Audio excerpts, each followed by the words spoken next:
Hey guys, in this video I want to talk about the MLE 1892 French revolver. It's chambered the 8mm French ordnance. This gun is just, it's so like cool and funky and beautiful and weird. I just really like this gun. This is the first revolver I've actually ever bought. I got this at a gun show from an older gentleman. Got a really good deal on it.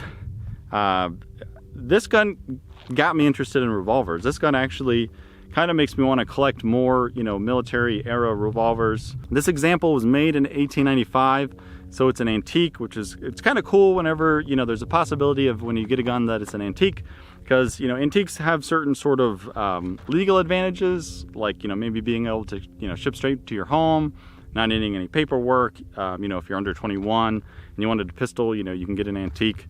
So there's some legal advantages to antiques.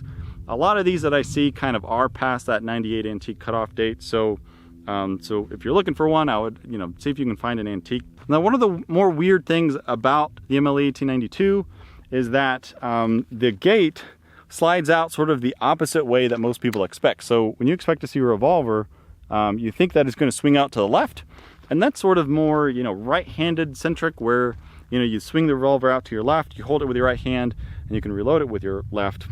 However, as far as I understand it, these were meant for cavalry troops to hold in their left hand while they're holding the reins in their you know, left hand.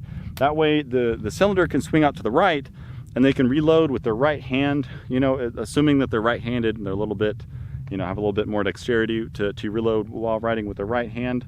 So it's just kind of neat that it, you know, swings out on the wrong side, you know, for a revolver.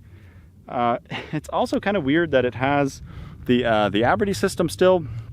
So with the gate back, you can pull the trigger and this will rotate the cylinder, which, you know, this was needed back when, you know, you didn't have swing out cylinders and you needed to, you know, press a plunger to reload a single round at a time. That way you could, you know, pull the trigger and hit the plunger and it would, you know, pop the round out. So it's like an interesting, you know, feature that it has that. You know, the cartridge itself, 8mm French ordnance, from what I read, it's similar to 32 ACP, which is ridiculous that this is the caliber sort of that they picked at the time. Supposedly, you know, you pick 8mm because, you know, their main cartridge, of course, was 8mm Lebel at the time. So there's sort of the 8mm you know, compatibility for manufacturing. I also think that the French decision to pick 8mm is kind of based on the 8mm Gasser. So, you know, the 8mm Rostengasser revolver. But it's just kind of one of those handguns that it feels like it was made by a committee of, you know, military bureaucrats with stuff that they kind of think was good ideas at the time. But I mean, overall, it's a nice, cool, great looking, smooth shooting revolver. It doesn't have a lot of recoil. And speaking of recoil, let's go ahead and shoot this thing. So the revolver is double action and single action. I'll go ahead and cock the hammer and shoot the first round single action just to show you how that is. I'm also going to be firing this one-handed, which is, you know, how the gun was designed to shoot back in the day. The two-handed grip stance is, you know, is of course like a modern sort of thing. So I'm going to shoot this one-handed just to kind of be historically accurate with this.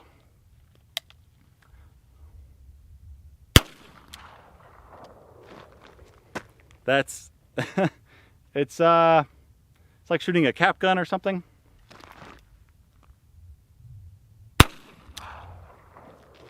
Double action's not too, it's not too heavy. It's pretty medium. It's not light either, but it's just kind of a medium, smooth, long, even trigger pull. It's pretty nice.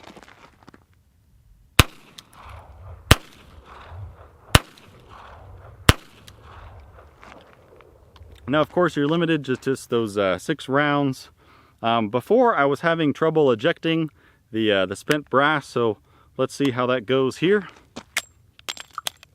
Hey, it all ejected, so that was nice. It's a pleasant gun to shoot.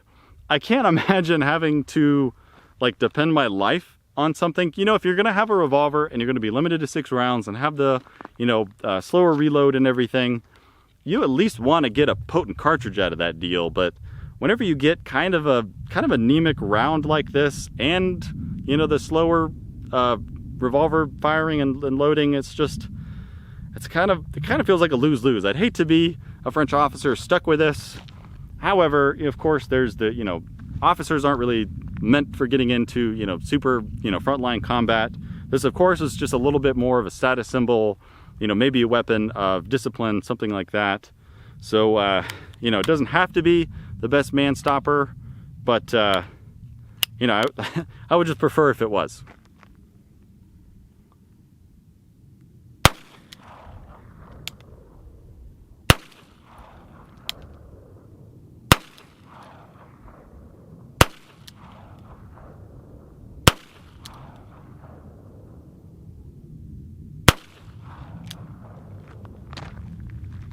It's just, it's a fun shooter. I would almost say like this is more along the lines of a plinker. It's just, the rounds feel pretty wimpy, which if you're just shooting and having fun, that doesn't really matter.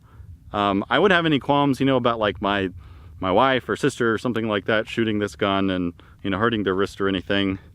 I mean, just from a modern collecting and shooting standpoint, it's a fun gun. It's a fun shooter. If you like revolvers, I'd recommend, looking into these guns. It's kind of got the cool pre-war and World War I history to it. So, has that going for it. So if you're looking for a new, Milsurp revolver to pick up, I actually do highly recommend the MLE 1892. Check them out. They've kind of gone up in prices recently, kind of like how all French stuff has gone up recently. But I'd recommend checking one out if you ever see one. They're just a cool, neat, fun shooter. Appreciate you watching. I'll see you next time.